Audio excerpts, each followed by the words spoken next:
Hello everyone, welcome to the channel prepare with Ichha. देखिए, आज जो हम वीडियो कर रहे हैं इसमें हम मेडिवल हिस्ट्री की चीज़ें देखेंगे उत्तर प्रदेश से संबंधित। राइट, जो आपका सिलेबस का पॉइंट 1 है उसमें हिस्ट्री लिखा हुआ है, तो हिस्ट्री में हमारे सभी पार्ट्स आ जाते हैं। एंशियंट हिस्ट्री हमने ऑलरेडी कर ली है एंड पॉइंट 1 का ही हम कंटिन्यूएशन कर रहे हैं सिलेबस की। एंड मेडिवल यानी कि मध्यकालीन इतिहास देखने की कोशिश कर रहे हैं उत्तर प्रदेश का। राइट, अगर हम भारत का मध्यकालीन इतिहास देखें, इंडिया का, ठीक है, पहले उसको एक बार देख लेते हैं फिर हम यूपी में चलेंगे। तो अगर हम इंडिया का देखें तो एक तो अर्ली मेडिवल पीरियड आता है जिसमें बहुत छोटे छोटे से साम्राज्य हमको दिखाई देते हैं। उसके बाद जो मोटा मोटा अगर हम सोचें मेडिवल पीरियड के बारे में, तो एक आ जाता है हमारा दिल्ली सल्तनत, फिर आ जाता है हमारा मुगल एम्पायर। ठीक है, उसके बाद हम थोड़ा सा मराठास वाला लेते हैं टाइम, जो फिर हमारा मॉडर्न हिस्ट्री से कनेक्टिंग पार्ट हो जाता है। राइट, दिल्ली सल्तनत में कौन कौन से राजवंश आ जाते हैं, यहाँ पर कौन कौन सी डायनेस्टीज थी।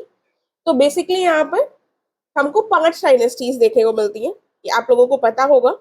पहला हो जाएगा हमारा स्लेव डायनेस्टी, उसके बाद आ जाएगी हमारी खिलजी डायनेस्टी, देन उसके बाद आ जाएगा तुगलक, फिर आ जाएगा हमारा सैयद और एंड में लोधी। ठीक है, तो ये जो दिल्ली सल्तनत था तो इसका नाम ही दिल्ली है। राइट, दिल्ली इनकी मेन गद्दी थी। कुतुबुद्दीन ऐबक ने लाहौर से रूल किया था, लेकिन उसके बाद से हम देखते हैं दिल्ली ट्रांसफर कर ली गई थी राजधानी। मुगल एम्पायर का केंद्र भी दिल्ली रहा, फिर आगरा, फतेहपुर सीकरी वाले जो जगहें हैं उत्तर प्रदेश में, वो भी इनकी महत्वपूर्ण जगहें रही हैं। ठीक है, तो ये वाला जो पार्ट है हमारा, ये हमारे लिए उत्तर प्रदेश के पॉइंट ऑफ व्यू से इंपॉर्टेंट हो जाता है। स्पेशली तब और इम्पोर्टेंट हो जाता है जब आर्ट एंड आर्किटेक्चर की बात की जाए। ठीक है, इसके साथ साथ साइमल्टेनियसली इसके साथ ही एक चीज और चल रही थी, आपने नाम सुना होगा भक्ति आंदोलन का, भक्ति मूवमेंट। पहली बात तो भक्ति मूवमेंट कई बार हम समझ ही नहीं पाते ये था क्या। तो अगर हम भक्ति मूवमेंट को देखें तो लगभग लगभग 7-8 सेंचुरी में 700, देखिए सेंचुरी की बात हो रही है, यानी कि 7 सेंचुरी का मतलब क्या हुआ, 600 से लेकर 699 तक। ठीक है, और 8वीं सेंचुरी का मतलब क्या हुआ, 700 से लेकर 799 साल तक। ठीक है, तो मतलब एक पहला चलता है, 7 सेंचुरी हम इसको बोलेंगे। राइट, तो आई होप ये क्लियर हो गया होगा। चलिए खैर वापस आते हैं। तो भक्ति मूवमेंट की बात कर रहे थे, उसी की बात कर लेते हैं। भक्ति मूवमेंट जो है ये 7th-8th सेंचुरी में हमको साउथ इंडिया में देखने को मिलता है। ठीक है, इसकी शुरुआत होती है। और ये होता क्या है, आपने अभी तक देखा था, हमने जब एंशियंट हिस्ट्री पढ़ी थी, तो जो ब्राह्मण धर्म था, ठीक है, ब्राह्मणिज्म का कहीं ना कहीं हम देखते हैं कि पतन दिखाई दिया, डिक्लाइन दिखाई दिया।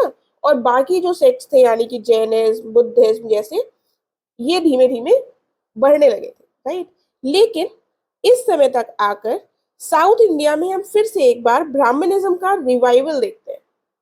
रिवाइवल यानी कि इसको वापस हम देखते हैं कि लोग इससे ज्यादा जुड़ने लगे। उसका कारण क्या था, अब लोग क्यों जुड़ने लगे थे, उसके पीछे कारण ये था कि अब ये वाला जो भक्ति मूवमेंट आया था, इसमें क्या बात की जा रही थी, इसमें जो भी पहले लोग आडंबर करते थे, रिचुअल्स जो ज्यादा बहुत कठिन थे, वो हम देखते हैं धीमे धीमे बुद्धिज्म और जैनिज्म जो इतने समय से प्रोपोगेट कर रहे थे, जिनका प्रचलन हो रहा था, उसमें भी वही सारी चीजें समाने लगी थी। ठीक है, तो एक तरीके से हम देखते हैं अब ब्राह्मणिज्म को पुनर्जीवित किया जा रहा था, जिसमें किसकी बात की जा रही थी, ब्राह्मणिज्म को रिवाइव किया जा रहा था। ठीक है, पुनर् एक तरीके से उसको पुनः प्रवर्तन यानी कि पुनर्जीवन देने का प्रयास किया जा रहा था। और इसमें बात इसकी हम जो मानते हैं, इसकी शुरुआत मानी जाती है शंकराचार्य के द्वारा। ठीक है, तो इसके समय पर, भक्ति मूवमेंट के समय पर, बहुत सारे हमको ऐसे सेंट्स दिखाई देंगे जिन्होंने अपने अपने तरीके से बताने की कोशिश करी है कि किस तरीके से हमको ब्राह्मणिज्म को अपनाना चाहिए। राइट, तो इसी में अब ये जो भक्ति मूवमेंट है इसका बहुत लंबा पीरियड था, बहुत सारे हम देखते हैं इसमें सेंट्स आते हैं। राइट, ये शुरुआत ये साउथ इंडिया से होकर नॉर्थ इंडिया तक जब ये पहुंचता है तो लगभग हो जाता है टाइम 13वीं-14वीं शताब्दी तक। ठीक है, मतलब 7वीं-8वीं शताब्दी से कोई चीज शुरू होकर नॉर्थ इंडिया तक पहुंचते पहुंचते समझ लीजिए इतना टाइम लगता है। ठीक है, तो ये बहुत ओवर द इयर्स भक्ति मूवमेंट को हम पढ़ते हैं। राइट, अब जब ये देखते हैं कि नॉर्थ इंडिया में पहुंच गया है, तो नॉर्थ इंडिया में आता है हमारा उत्तर प्रदेश। और उत्तर प्रदेश में जो भक्ति आंदोलन से संबंधित प्रमुख संत होंगे उनके बारे में हम देखेंगे। ठीक है। तो यहाँ पर मेडिवल हिस्ट्री से संबंधित हमको जो चीजें देखनी है उसमें हम एक डायनेस्टी देखने वाले हैं आज। जौनपुर में जो हमने देखी है शर्की डायनेस्टी, ये दिल्ली सल्तनत के समय पर इंडिपेंडेंट इसने अपने आप को घोषित कर दिया था, इंडिपेंडेंस इसने अपनी घोषित कर दी थी और थोड़े टाइम तक ये इंडिपेंडेंट डायनेस्टी रही थी। उसके बाद फिर से इसको दिल्ली सल्तनत में ही मर्ज कर लिया गया था। राइट, अभी उसके बारे में हम डिटेल से डिस्कस करेंगे। इसके साथ साथ आगे चलकर हम देखते हैं एक जो हमारा पार्ट आता है 18वीं सेंचुरी, जो कि थोड़ा मॉडर्न हिस्ट्री का पार्ट हो जाएगा। उसमें हम देखते हैं अवध। अवध एक बहुत इंपॉर्टेंट भूमिका में रहा और अवध को एनेक्स कर लिया गया था, इस पर कब्जा कर लिया गया था अंग्रेजों के द्वारा, मिस रूल के उस पर। ठीक है, तो इसके जो शासक रहे हैं उनको भी हम थोड़ा सा डिटेल से देखेंगे। राइट, इसके साथ साथ हम भक्ति आंदोलन भी देखेंगे और हम देखेंगे कौन कौन सी बैटल्स, कौन कौन से युद्ध उत्तर प्रदेश में हुए। जो चीजें उत्तर प्रदेश के पॉइंट ऑफ व्यू से इंपॉर्टेंट है मेडिवल हिस्ट्री में, हम उन्हीं को डिस्कस करेंगे। हम ज्यादा डिटेल में दिल्ली सल्तनत या फिर जो हमारा मुगल पीरियड है, इन सबको हम डिस्कस नहीं करेंगे यहाँ पर। ये आप लोगों ने पढ़ा होगा प्रीलिम्स के पॉइंट ऑफ व्यू से, चीजें आपको पता होंगी। राइट, लेकिन ऐसा यहाँ पर ऐसी कोई इंपॉर्टेंट जो घटना उत्तर प्रदेश में घटी होगी उसको तो हम डिस्कस कर लेंगे, लेकिन ऐसा सच हुआ नहीं है कुछ कि हम देखें कि दिल्ली सल्तनत में उत्तर प्रदेश में कुछ बहुत इंपॉर्टेंट हुआ। आर्ट एंड आर्किटेक्चर वाला इंपॉर्टेंट पार्ट है, उसको हम अलग से कवर करेंगे। राइट, तो आई होप थोड़ा सा आप लोगों को आइडिया मिल गया होगा। अब शुरू करते हैं। अब देखते हैं कि हम पहली चीज जो पढ़ने वाले हैं वो क्या है। देखिए, सबसे पहले हम पढ़ रहे हैं जौनपुर की शर्की डायनेस्टी। ठीक है, इससे संबंधित प्रीलिम्स में आपने बहुत बार क्वेश्चन देखा होगा कि इनके सीक्वेंस आते हैं, इनके राजा जो थे रूलर्स, उनका सीक्वेंस पूछा जाता है। तो उससे संबंधित भी अभी मैं एक ट्रिक बता दूंगी ताकि आप लोगों को लर्न हो जाए। तो फिलहाल शर्की डायनेस्टी जो थी, अगर आप देखें तो दिल्ली सल्तनत के टाइम पर तुगलकों में एक थे फिरोज शाह तुगलक। इन्होंने फाउंड किया था जौनपुर को। ठीक है, जौनपुर को इन्होंने के संस्थापक थे और ये इन्हीं के समय पर हम देखते हैं कि मलिक सरवर के द्वारा शर्की डायनेस्टी का की शुरुआत की गई। राइट, अब थोड़ी सी मैप बनाकर एक रफ मैप में लोकेशन देख लेते हैं। देखिए, ये उत्तर प्रदेश का मैप है। ठीक है, जौनपुर हमारा कुछ इधर पड़ता है बनारस के पास। राइट, लेकिन एक चीज याद रखिएगा, जौनपुर केंद्र था, उसके अलावा भी बहुत सारा क्षेत्र था जो इनके अंतर्गत आता था। इतना मान लीजिए बिहार वगैरह का क्षेत्र भी आता था। ठीक है, इतना समझ में आ गया इसकी लोकेशन। अब इनके पॉइंट्स देख लेते हैं। सबसे पहले संस्थापक कौन हो गए? मलिक सरवर। ईयर्स लिख दिए ताकि आपके दिमाग में थोड़ा सा रफ आइडिया रहना चाहिए। ठीक है, उसके बाद इन्होंने, इनके समय पर भी बहुत ज्यादा आर्ट एंड आर्किटेक्चर का डेवलपमेंट हुआ, वो हम यहीं पर पॉइंट्स कवर कर लेंगे। इन्होंने एक बड़ी मंजिल यानी कि एक शाही पैलेस था उसका निर्माण करवाया, साथ में एक जो किला था जिसकी शुरुआत फिरोज शाह तुगलक के द्वारा की गई थी, वो इनके द्वारा उसको पूरा करवाया गया। इन्होंने जौनपुर का नाम रख दिया था दर उस सुर, या नाम नहीं रख दिया था इसको, दर उस सुर भी कहा था, जिसका मतलब होता है अबोर्ड ऑफ ब्लिस। ठीक है, फिर देखिए रूलर्स के आपको नाम लिखेंगे, ये एक सीक्वेंस बना रहे हैं आपके दिमाग में इसलिए लिख दिया। अदरवाइज ये अगर आप सबको नहीं भी ध्यान रखते हैं, आपके आंसर में अगर रिक्वायर्ड नहीं है तो सबके नाम मत लिखिएगा। जिनके द्वारा जो इंपॉर्टेंट कार्य यहाँ पर लिखे हैं उन्हीं को लिखना होगा। राइट, वैसे तो यहाँ से आर्ट एंड आर्किटेक्चर का क्वेश्चन बनने की संभावना ज्यादा लगती है। ठीक है, उसके बाद आते हैं इब्राहिम शाह। ठीक है, इब्राहिम शाह एक इंपॉर्टेंट थे, इन्होंने 1402 से 1440 तक के लगभग इन्होंने रूल किया। ठीक है, इनके समय पर हम देखते हैं जौनपुर जो है एक बहुत इंपॉर्टेंट शिक्षा का केंद्र बन गया था। इन्होंने अटाला मस्जिद का निर्माण करवाया था। अटाला मस्जिद बहुत बार प्रीलिम्स में भी पूछा गया है। राइट, तो ऐसे जो फैक्ट्स है वो आपके प्रीलिम्स के लिए भी इंपॉर्टेंट होंगे। इनके समय पर एक झंझरी मस्जिद जो थी उसका निर्माण करवाया गया। और अटाला मस्जिद जो है, इससे संबंधित एक इंपॉर्टेंट पॉइंट ये है कि इसकी शुरुआत फिरोज शाह तुगलक ने की थी और इसको पूरा इनके समय पर करवाया गया। इन्होंने म्यूजिक और डांस को भी काफी ज्यादा प्रमोट किया और इनके समय पर एक कड़ा नामक स्थान पर एक विशाल लाइब्रेरी यानी कि पुस्तकालय का निर्माण किया गया। म्यूजिशियंस और म्यूजिशियंस और आर्टिस्ट जो थे वो पूरे भारत से यहाँ पर आते थे इनके समय। ठीक है, इन्होंने इतना ज्यादा इसका प्रचार प्रसार किया। संगीत शिरोमणि जो कि एक संस्कृत बुक है, उसका इस समय पर संकलन किया गया था, जो ये आर्टिस्ट थे। ठीक है, तो इब्राहिम शाह के समय किया गया।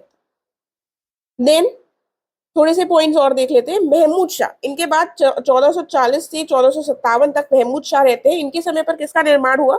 हम देखते हैं इनकी जो बीवी थी रजा बेगम, इन्होंने एक मदरसा बनवाया था, रजा बेगम का मदरसा, ठीक है। लाल दरवाजा मस्जिद का निर्माण हुआ था, और एक बीबी राजी ने राजसी हवेली का भी निर्माण करवाया था। फिर एक आते हैं मोहम्मद शाह, देन हुसैन शाह। हुसैन शाह जो थे ये भी एक प्रतिभाशाली संगीतकार थे, और इन्होंने संगीत का आविष्कार भी किया था। इनके समय पर 1470 में हम देखते हैं कि जामा मस्जिद बनती है, राइट। तो इम्पोर्टेंट इम्पोर्टेंट जो चीजें सबके समय पर हुई वो हमने देख ली। उसके बाद अगर हम देखें, एक बार मैं सीक्वेंस बता देती हूँ कैसे आप लोगों को इसको लर्न करना है। देखिए, ये क्वेश्चन जो है ये प्रीलिम्स के पॉइंट ऑफ व्यू से बहुत इंपॉर्टेंट है, इनका सीक्वेंस। तो आपको लर्न करना है। देखिए, थोड़ा सा फनी हो सकता है लेकिन लर्न हो जाएगा। ये है, देखिए, मालिक, मलिक है, मलिक सर्वर। तो मालिक को मुबारक दे रहे हैं आप मालिक को मुबारक दे रहे हैं कि अब इब है तो इसको अब से लर्न कर लीजिए, अब, ठीक है। अब महमूद, नीचे जो दिया हुआ है वो है महमूद। मालिक को मुबारक है कि अब महमूद को मोहब्बत हुई, ठीक है। तो थोड़ा फनी है आई नो, लेकिन लर्न हो जाएगा आपको, ठीक है। फिर से मालिक को क्या दिया आपने? मुबारक दिया कि अब, ठीक है, अब है लेकिन इसको इब लिखे, ठीक है। अब महमूद, महमूद जो है उनको मोहम्मद हुई, हुई से हुसैन शाह, राइट। तो ये हमारा सीक्वेंस हमको याद हो गया क्योंकि बहुत इंपॉर्टेंट है, बहुत बार पूछा जाता है। सबसे इंपॉर्टेंट इसमें थे इब्राहिम शाह, जिनके समय पर अटाला मस्जिद वगैरह बनी थी। तो अगर आर्किटेक्चर आर्ट से संबंधित क्वेश्चन आएगा तो आपको थोड़े से कंटेंट आपके पास है, राइट। उसके बाद हम देखते हैं कुछ पॉइंट्स। जौनपुर का जो एडमिनिस्ट्रेशन था ये काफी, हम देखते हैं कि काफी ज्यादा अद्वितीय था, यूनिक था, क्योंकि यहाँ पर हिंदू मुस्लिम सौहार्द को बढ़ावा दिया गया और उसकी रक्षा भी की गई। इसकी इन्हीं क्वालिटीज के कारण और इसके जो यहाँ पर विकास हुआ उसके कारण इसको शिराज ए हिंद यानी कि लाइट ऑफ इंडिया भी कहा जाता है। अगर जौनपुर से संबंधित कोई क्वेश्चन आ रहा है तो शिराज ए हिंद जो है बहुत इंपॉर्टेंट पॉइंट हो जाता है, राइट।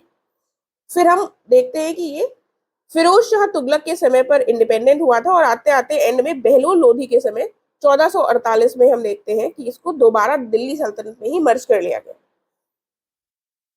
फिर यहाँ पर एक और पॉइंट जो इंपॉर्टेंट है जौनपुर से संबंधित वो ये हो जाता है कि पद्मावत के जो लेखक थे जिनका नाम था मलिक मोहम्मद जायसी, इन्होंने भी जौनपुर से ही शिक्षा प्राप्त की थी, ठीक है। और जौनपुर के जो शासक थे ये पेट्रन्स थे आर्ट और म्यूजिक के, यानी कि संगीत और कला के संरक्षक रहे हैं। तो इसके साथ आप इस लाइन को ऐड कर सकते हैं अपने कंक्लूजन में, ठीक है। तो ये हमने देख लिया पूरा शर्की डायनेस्टी का के इंपॉर्टेंट पॉइंट्स। अब हम चलेंगे भक्ति मूवमेंट में। उत्तर प्रदेश में भक्ति मूवमेंट, उत्तर प्रदेश में जो भक्ति मूवमेंट है उसमें सबसे इंपॉर्टेंट जो संत थे वो थे रामानंद। ऐसा कहा जाता है कि रामानंद ही वो व्यक्ति थे जो दक्षिण भारत से उत्तर भारत में भक्ति मूवमेंट का जिन्होंने प्रचार प्रसार किया, ठीक है। यही थे जो लेकर आए थे, ठीक है। तो थोड़े से पॉइंट्स इनके संबंध में देख लेते हैं। ये 14वीं शताब्दी के एक वैष्णव संत थे। ये ब्राह्मण परिवार में प्रयागराज में इनका जन्म हुआ था, और इन्होंने अपनी जीवन का अधिकांश भाग वाराणसी में, वीएनएस लिखा हुआ है, वाराणसी में व्यतीत किया।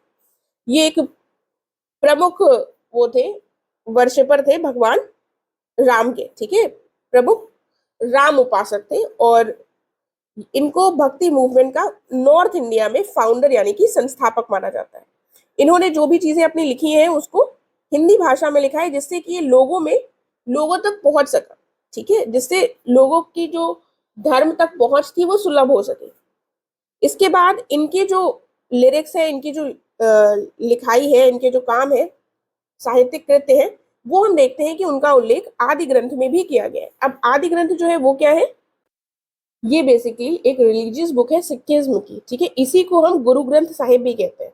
आदि ग्रंथ को ही गुरु ग्रंथ साहिब भी कहा जाता है, और रामानंद के जो विचार हैं, उपदेश हैं, उनको आदि ग्रंथ में शामिल किया गया है। देन इनके अब एक जो बहुत इंपॉर्टेंट चीज आती है प्रीलिम्स के हिसाब से, वो आ जाते हैं इनके डिसिपल्स, इनके शिष्य। तो कबीर, रविदास, सेना, धन्ना, नरहरि, पीपा, ये जो व्यक्ति थे ये सभी इनके शिष्य थे।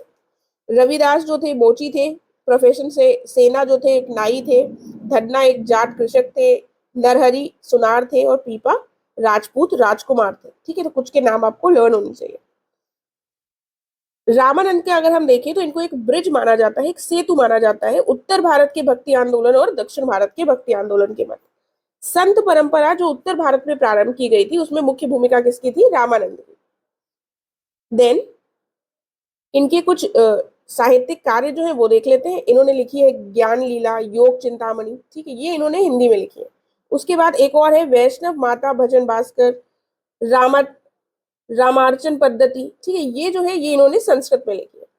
राइट, तो मेंस के लिए एक दो के नाम लर्न कर लीजिएगा, प्रीलिम्स के लिए थोड़ा देख लीजिएगा। ये हमने रामानंद से संबंधित पॉइंट्स देख लिए हैं। उसके बाद अब इनसे संबंधित हम कंक्लूजन में क्या लिख सकते हैं। कंक्लूजन में हम बता सकते हैं कि इनके प्रयासों ने हिंदुओं में राम भक्ति को एक ऐसे समय पर पुनर्जीवित किया था जब उत्तर भारत में किसका शासन चल रहा था?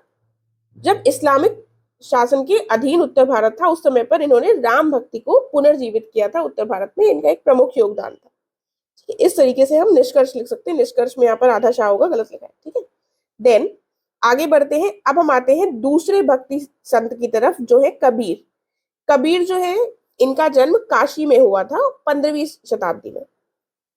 ठीक है, और इन्होंने इनके जो विचार थे, इन्होंने जो भी प्रोपोगेट किया था अपने विचारों को, उसमें इन्होंने धर्म की रूढ़िवादिता को एकदम दरकिनार कर दिया था। इन्होंने कहा था सभी लोग समान हैं और ये जो भी समाज में कुरीतियां फैली हैं उनको हमें हटा देना चाहिए। राइट, तो इन्होंने धर्म और जाति की जो रूढ़िवादिताएं हैं उनसे ऊपर उठकर समाज में को बिल्ड करने की बात की थी और सामाजिक सभी बुराइयों का अंत करने की बात की थी। ठीक है, तो साथ में हम देखते हैं कि इन्होंने सभी जो धार्मिक अनुष्ठान होते हैं, आइडल वर्शिप यानी कि मूर्ति का जो पूजा किया जाता है, इन सारी चीजों के भी विरुद्ध थे। राइट, इन्होंने निर्गुण भक्ति की बात की थी।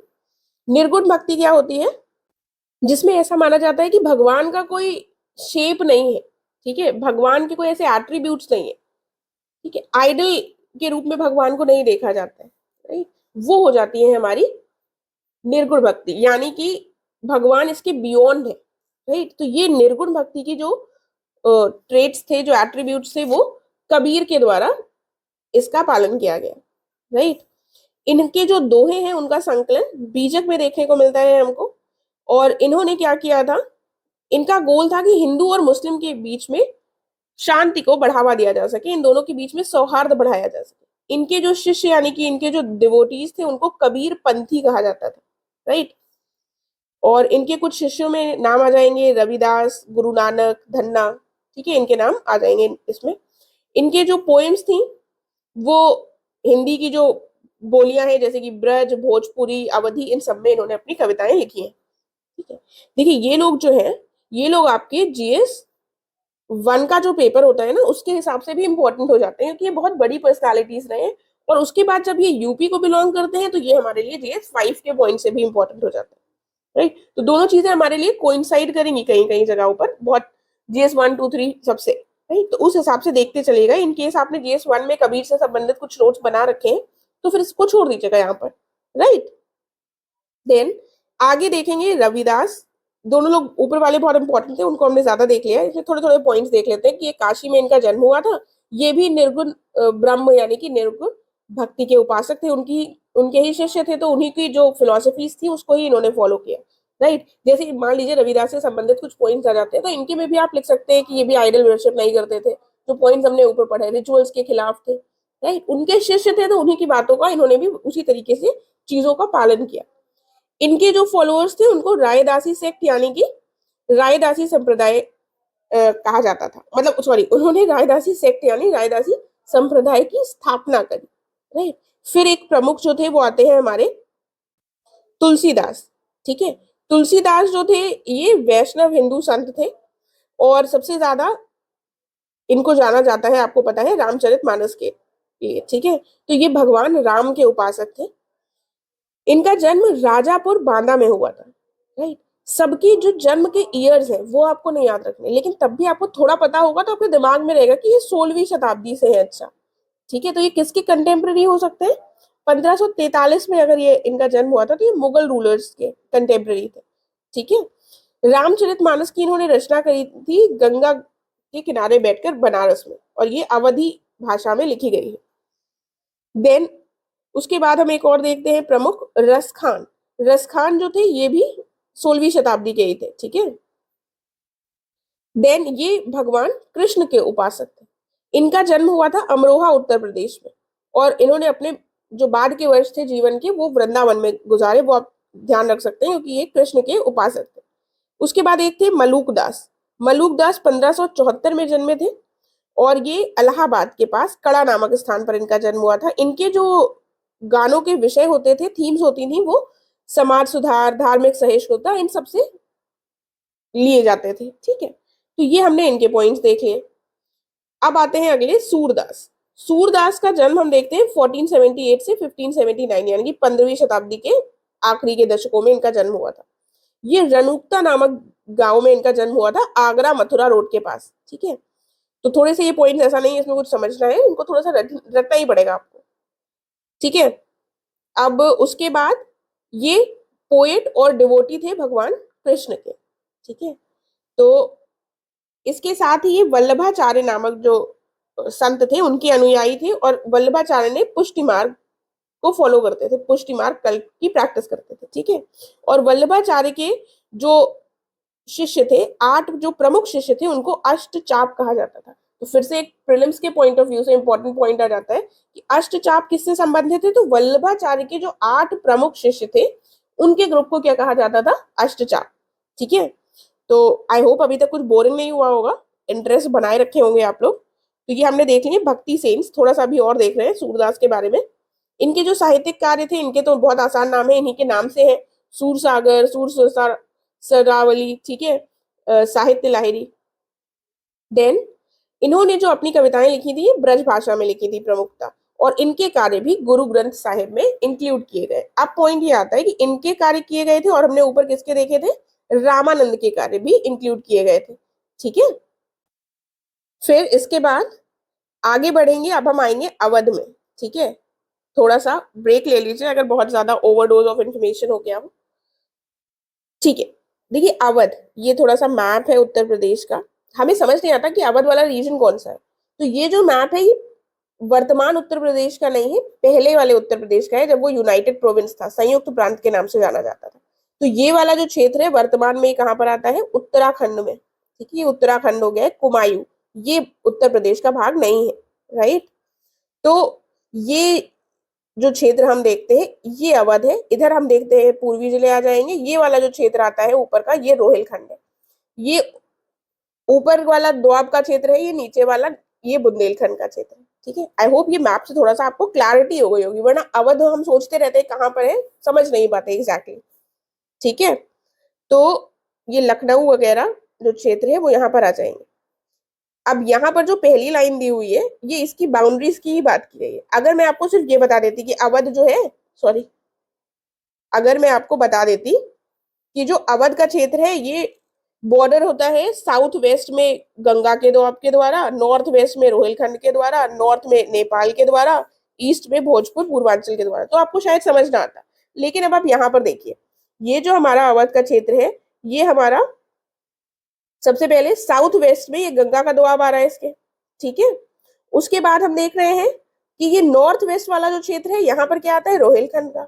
नॉर्थ में यहाँ पर नेपाल है, यहाँ पर मार्ग नहीं है लेकिन आपको पता है कि ऊपर नेपाल आता है, ठीक है। और सॉरी पूर्वी भाग में हम देखते हैं कि भोजपुर पूर्वांचल वाला जो क्षेत्र है वो आ जाता है। तो अब इस फिगर से आपके दिमाग में चित्र बना रहेगा, आपको ये रटना नहीं पड़ेगा, ठीक है।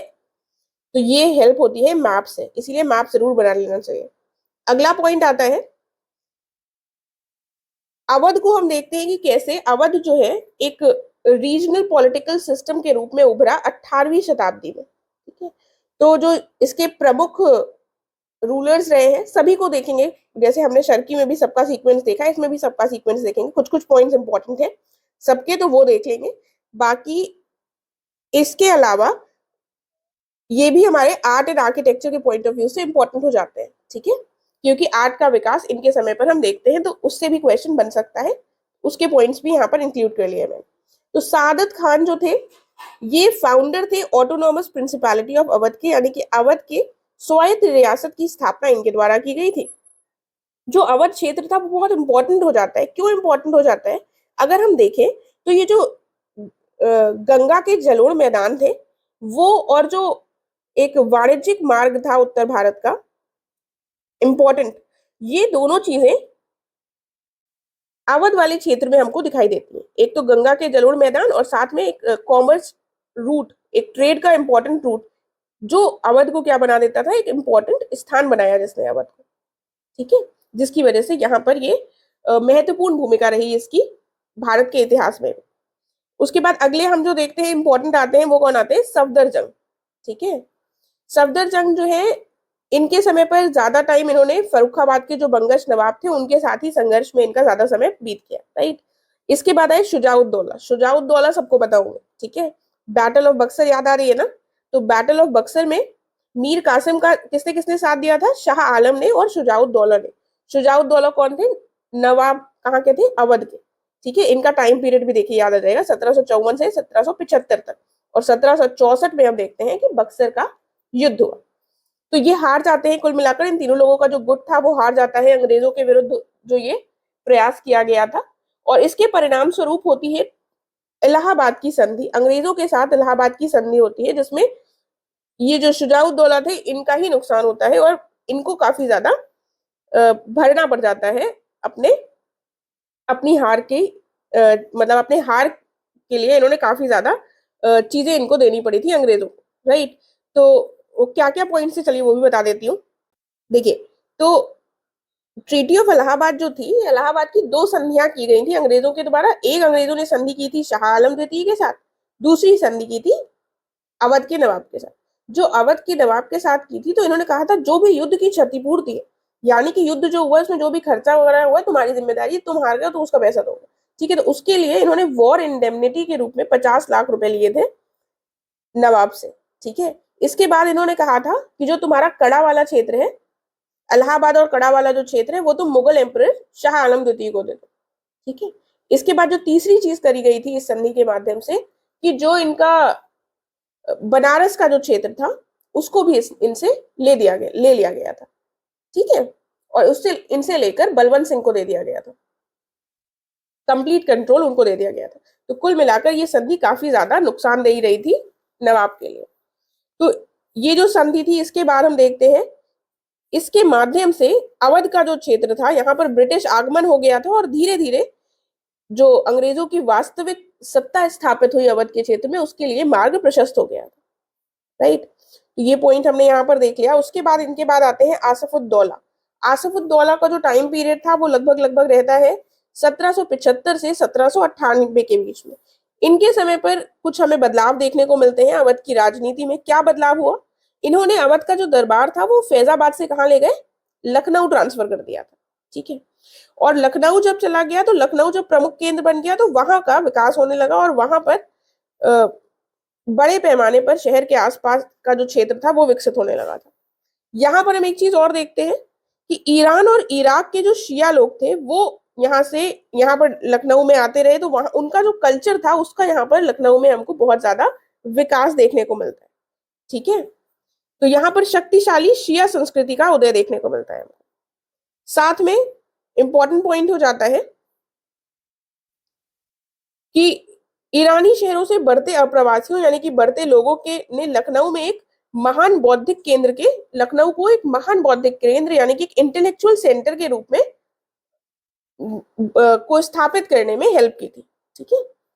फिर इनके समय पर किस किस चीज का निर्माण हुआ, दौलत खाना का निर्माण हुआ, जो कि एक महल था। उसके बाद रूमी दरवाजा इन्होंने बनवाया था, बड़ा इमाम बाड़ा इन्होंने बनवाया था। इन्होंने बड़ा इमाम बाड़ा उस समय पर बनवाया था जब लगभग 11 साल का फेमाइन का पीरियड चल रहा था, अकाल का जो वो पीरियड था, उस समय पर इन्होंने बनवाया था ताकि लोगों के पास कुछ काम आ जाए, ठीक है। और बड़ा इमाम बाड़ा के संबंध में एक इंपॉर्टेंट पॉइंट ये है कि इसकी जो मेहराबदार छत है इसमें कोई भी पिलर्स नहीं लगे, राइट। तो ये इसको एक इम्पोर्टेंट मॉन्यूमेंट, एक इम्पोर्टेंट स्ट्रक्चर बना देता है। साथ में यहाँ पर एक भूल भुलैया भी है। जो ये भूल भुलैया है ये भी अपने आप में एक अनूठी संरचना है। इसके साथ साथ इन्होंने बीबियापुर की कोठी और उसके बाद चिन्हुट कोठी, ये सारी चीजों का निर्माण करवाया था। आगे बढ़ते हैं, नवाब वजीर अली आते हैं, वो इतने इंपॉर्टेंट नहीं है, थोड़े समय के लिए रहे। उसके बाद सादत अली खान टू, पहले जिन्होंने फाउंडर थे वो भी सादत अली खान थे, राइट। तो ये सादत अली खान आते हैं 1798 से लगभग 1814 तक ये रहते हैं। इनके समय पर हम देखते हैं कि अवध का जो साइज था वो श्रिंक कर गया था, यानी कि कम ही क्षेत्र बचा था अवध के नवाबों के पास। लेकिन यहाँ पर ब्रिटिश रेजिडेंट एक रहने लगे थे। याद करने की कोशिश कीजिए, 1801 में सब्सिडियरी अलायंस जो थी, यानी कि जो सहायक संधि थी, जो कि लॉर्ड वेलेजली के द्वारा लाई गई थी 1798 में, कुछ याद आ रहा है, तो वो अवध पर 1801 में लागू कर दी गई थी। ठीक है, तो इसको जब लागू कर दिया गया, इसके अंतर्गत होता गया था कि एक ब्रिटिश रेजिडेंट, यानी कि एक ब्रिटिश व्यक्ति जो होगा वो तुम्हारे उसमें रहेगा, कोर्ट में, तुम्हारे दरबार में, राइट। तो अब अवध में एक ब्रिटिश रेजिडेंट रहने लगा था, तो ऑब्वियसली अब जब कोई ब्रिटिश रेजिडेंट रहेगा तो उसकी तो पावर्स बढ़ी जाएंगी। ठीक है, इनके समय पर क्षेत्र छोटा हो गया था और रेजिडेंट के आने के कारण उसकी जो शक्तियां थी ब्रिटिश रेजिडेंट की वो बढ़ गई थी। इनके समय पर किस किस चीज का निर्माण कार्य हुआ? दिलकुशा महल का हुआ, हयात बख्श कोठी, फरहाद बख्श कोठी, थोड़े थोड़े नाम लर्न कर लीजिएगा, ताकि अगर ऐसा कुछ आता है तो उसमें अगर आप किसी भवनों के नाम जब मेंशन करेंगे ना, तभी उसमें वैल्यू एडिशन होगा। फिर आता है 76 मंजिल, कोठी दिल आराम, आराम, ठीक है, इन सब का हुआ।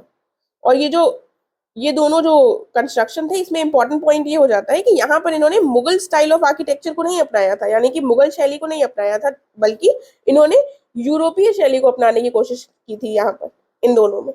ठीक है, फिर आगे बढ़ते हैं। आगे कौन आते हैं? नवाब गाजीउद्दीन हैदर। ये 1814 से 1827 तक रहे। इन्होंने क्या कोशिश करी? इन्होंने सोचा कि ऑलरेडी जो मरणासन दशा में चल रहा है मुगल एम्पायर, उससे पूरी तरह से हम अपने लिंक खत्म कर देंगे और हम अपने आप को बिल्कुल ही स्वतंत्र घोषित करें। ठीक है, और इन्होंने अपने आप को क्या कहा?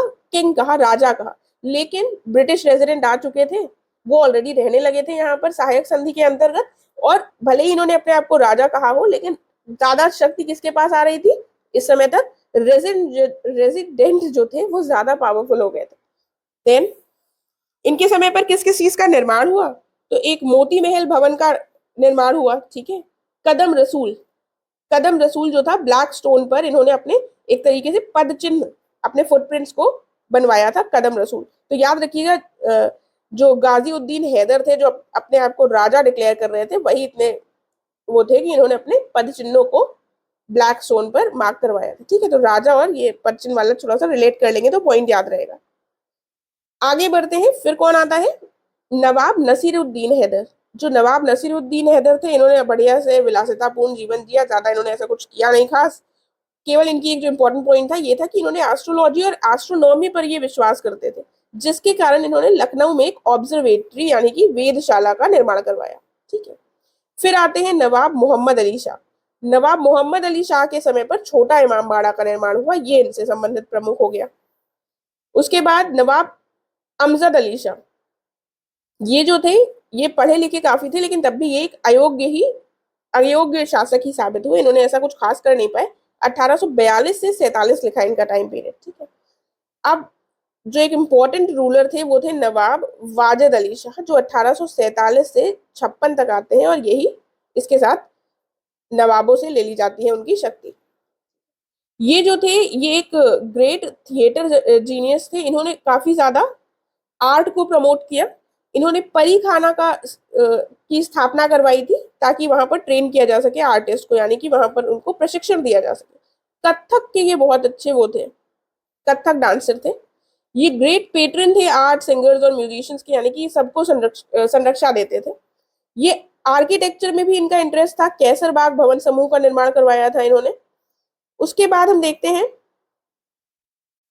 कुल मिलाकर इन्होंने आर्ट एंड आर्किटेक्चर को काफी ज्यादा प्रमोट किया लखनऊ में और अवध के क्षेत्र में। ठीक है, इसीलिए ये इनका इसमें प्रमुख योगदान रहा। लेकिन इस समय तक 1856 तक क्या था?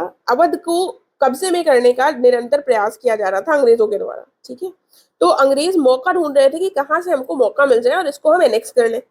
डॉक्ट्रिन ऑफ लैप्स आ चुका था। डॉक्ट्रिन ऑफ लैप्स डलहौजी के द्वारा लाया जा चुका था, लेकिन उसको यहाँ पर नहीं लगाया गया। उसके लिए क्या कंडीशन थी कि हमारा जो राजा थे, अगर उनका कोई उत्तराधिकारी नहीं होगा, कोई अपना मेल एयर नहीं होगा, यानी कि औलाद नहीं होगी उत्तराधिकार के लिए, तो क्या होगा? उनका जो किंगडम होगा वो लैप्स कर जाएगा और कहाँ चला जाएगा? अंग्रेजों के पास। ठीक है, हड़प नीति का सिद्धांत इसको हिंदी में बोलते हैं। तो उनको ये तो वो नहीं लगा पाए यहाँ पर, इन्होंने मिस रूल के बेसिस पर इसको अवध को एनेक्स किया था। ठीक है, मिस रूल इन्होंने कैसे लगाया, उस समय पर हम देखते हैं कि हनुमानगढ़ी मंदिर जो था अयोध्या में, यहाँ पर थोड़े से हिंदू मुस्लिम क्लैशेस देखने को मिलते हैं, जिसकी वजह से अंग्रेजों को एक मौका मिल गया और एक अवसर प्रदान किया इस घटना ने कि उन्होंने मिस रूल का वो लगाकर, आरोप लगाकर अवध को एनेक्स कर लिया, कब्जा कर लिया, और इसके साथ अवध के जो नवाब थे ये आखिरी हो गए हमारे। ठीक है, तो ये हमने अवध के सारे नवाब देख लिए। अब कुछ इंपॉर्टेंट बैटल्स जो उत्तर प्रदेश में घटित हुई हैं। ठीक है, जो प्रमुख युद्ध उत्तर प्रदेश में हुए उनको देख रहे हैं, बाकी आपको पता होगी जो भी इंपॉर्टेंट बैटल्स रही हैं कब कौन सी हुई। तो यहाँ पर अगर एक चार्ट रहेगा तो हमारे दिमाग में रहेंगी, इन केस ऐसा कोई क्वेश्चन बन जाता है तो वो हमारे पास होना चाहिए। सबसे पहले चंदावर का जो युद्ध हुआ था 1194 में, मोहम्मद गोरी और जयचंद के बीच में। ठीक है, तो जीते कौन थे, मोहम्मद गोरी जीते थे, जयचंद की पराजय हुई थी। चंदावर जगह कहाँ पर है, ये आगरा के निकट हम देखते हैं, ये जगह देखने को मिलती है। ये कुछ एक्स्ट्रा पॉइंट्स हैं, बैटल ऑफ चंदावर के नहीं है लेकिन यहाँ पर लिख दिए हैं ताकि आपको पता रहे मोहम्मद गोरी से संबंधित जो उत्तर प्रदेश में हुआ था। तो यहाँ पर बैटल जीतने के बाद मोहम्मद गोरी बनारस की ओर बढ़ते हैं और वहां पर इन्होंने कई सारे मंदिरों को डिस्ट्रॉय कर दिया था, ध्वस्त कर दिया था। इसके बाद 1198 में इन्होंने गढ़वालों की जो राजधानी थी कन्नौज, इस पर कब्जा कर लिया था। 1197 और 98 में ऐबक जो इनके सेनापति थे उन्होंने बदायूं को कैप्चर कर लिया था। ठीक है, बदायूं को पर कब्जा कर लिया था। और 1202 में ऐबक ने ही कलिंजर जो कि बांदा में था इस पर कब्जा कर लिया था। ठीक है, तो ये इंपॉर्टेंट इवेंट्स थे जो उत्तर प्रदेश में हुए थे मोहम्मद गोरी के समय पर।